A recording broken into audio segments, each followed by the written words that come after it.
Students, তোমরা যারা ফিলোসফিতে honours নিয়ে সেমিস্টার 6-এ পড়ছো, তোমাদের ডিএসসি B2D অর্থাৎ যে পোর্শনটা তোমাদের রয়েছে MK গান্ধী, তো সেখান থেকে আমি তোমাদের কিছু ইম্পর্টেন্ট কোশ্চেন দিচ্ছি 15 মার্কসের।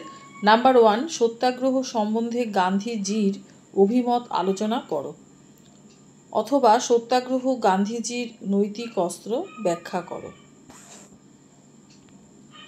নাম্বার 2, সত্য ও অহিংসা একই মুদ্রার দুটি পিঠ, গান্ধীজিকে অনুসরণ করে ব্যাখ্যা করো।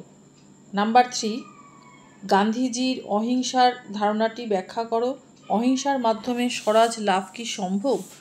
নাম্বার 4, গান্ধীজির মতে দুই প্রকারের অহিংসা কী কী, অহিংসার প্রকার হিসেবে আইন অমান্য আন্দোলন ব্যাখ্যা করো।